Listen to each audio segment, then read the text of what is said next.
नमस्कार साथियों, इस चैनल पर भावी अध्यापकों का स्वागत और अभिनंदन है। साथियों देखो, ये चैप्टर है रीड लेवल फर्स्ट और सेकंड दोनों के लिए यानी कॉमन है और साइंस और आर्ट्स दोनों में पूछा जाता है। साथियों प्राकृतिक संसाधन वाले टॉपिक में से एक क्वेश्चन तो 100% आने वाला ही है और साथियों ये एकदम इजी क्वेश्चन आता है। देखो सबसे पहले इसमें आता है जैविक संसाधन। तो साथियों जैविक संसाधन में कौन कौन से संसाधन आएंगे, यानी वे संसाधन जो सजीव होते हैं, तो वो किस में आ जाएगी जैविक संसाधन के अंदर। जीव जंतु पेड़ पौधे आदि किस में आ जाएगी जैविक संसाधन। अजैविक संसाधन के अंतर्गत आएंगे वे संसाधन जो निर्जीव होते हैं, तो वो किस में आ जाएंगे, मतलब अजैविक संसाधन के अंतर्गत आ जाएंगे मृदा चट्टान खनिज आदि। और इसके बाद में आता है परंपरागत संसाधन।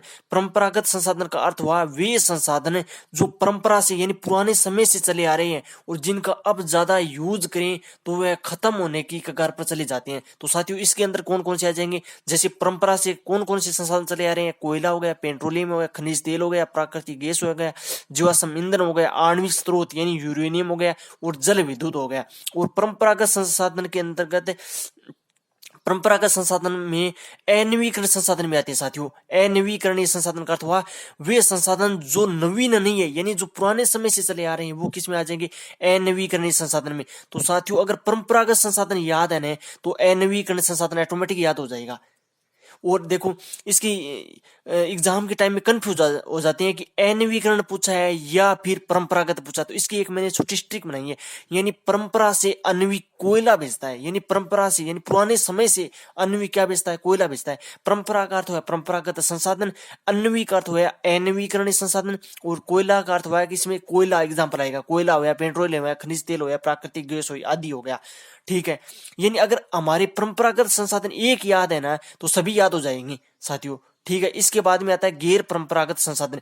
गैर परंपरागत संसाधन का अर्थ हुआ वे संसाधन जो परंपरा से नहीं चले आ रहे, यानी जिनका निर्माण कुछ समय बाद यानी अभी 10-15 सालों में जिसका निर्माण हुआ है, वो किस में आ जाएंगे गैर परंपरागत संसाधन के अंदर, जैसे भूतापीय ऊर्जा, सौर ऊर्जा, पवन ऊर्जा, ज्वारीय ऊर्जा, बायोगैस और बायोमास। गैर परंपरागत संसाधन के अंतर्गत ही नवीकरणीय संसाधन आएंगे, यानी जिनका निर्माण 10-15 सालों में हुआ है, वो किस में आ जाएंगे नवीकरणीय संसाधन के अंतर्गत आ जाएंगे। साथियों ये टॉपिक एकदम इजी है और क्वेश्चन भी एकदम इजी आएगा। तो साथियों इसके प्रीवियस क्वेश्चन भी कर लेते हैं। ऊर्जा का नवीकरणीय स्रोत है, इसका अर्थ हुआ कि ऊर्जा का नवीन स्रोत क्या है, जिनका निर्माण यानी नवीन स्रोत कौन सा है। देखो कोयला, पेट्रोलियम, पौधे और यूरेनियम।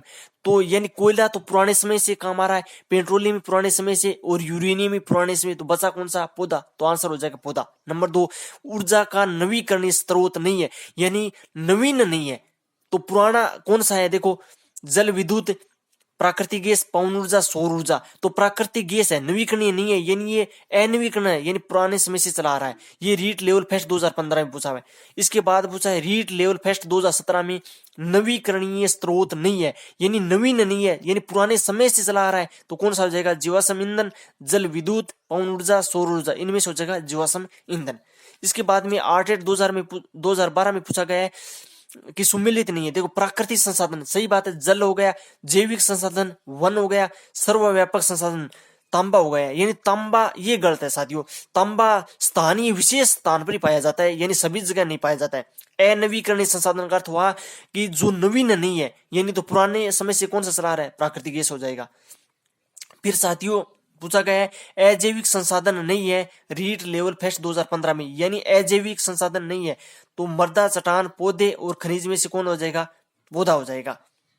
इसके बाद में 6 नंबर क्वेश्चन पूछा गया है रीट लेवल फेस्ट 2015 में परंपरागत ऊर्जा का स्रोत नहीं है, यानी परंपरागत ऊर्जा का अर्थ हुआ जो परंपरा से चला नहीं आ रहा है। तो देखो भूतापीय ऊर्जा, पेट्रोलियम, जल विद्युत, प्राकृतिक गैस, इसमें कौन सा हो जाएगा, भूतापीय ऊर्जा एक नवीन स्रोत है, तो इसमें उत्तर कौन सा हो जाएगा, भूतापीय ऊर्जा।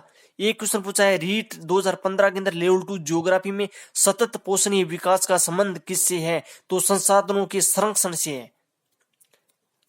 साथियों अगर वीडियो अच्छा लगे तो लाइक शेयर जरूर करिए और कमेंट में जरूर बताइए साथियों। Thank you all of you.